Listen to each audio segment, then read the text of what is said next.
Think about the time when you made a purchase that made you really happy, or you went through this peak experience that made you really happy and your heart was about to explode, and then what happened?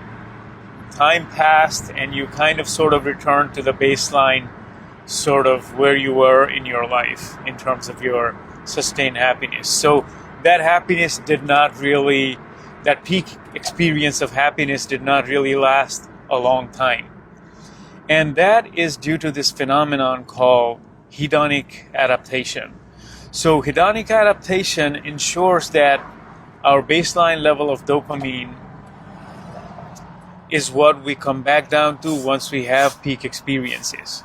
And it goes both ways between good and bad experiences. So even when there was research done on people that had severe limbs and or went through an experience that made them quadriplegic, after a point of time when they measured their baseline level of happiness, they had actually come back out of that state of unhappiness or depression and were actually as happy as they were prior to that accident, prior to the severing of their limbs. So it goes both ways. When we're extremely happy or when we're extremely sad, our brains have a tendency of coming back to baseline, and that is hedonic adaptation.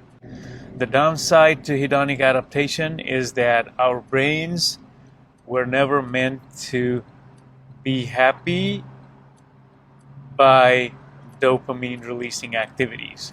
So something that makes us really happy is never going to sustain that level of happiness for us. So chasing peak activities all the time, what we are doing to ourselves is we're actually desensitizing our brains and ensuring that we stop getting happiness from things that are mundane. So in a way, we are priming our brains to be addicted to doing peak things or having peak experiences.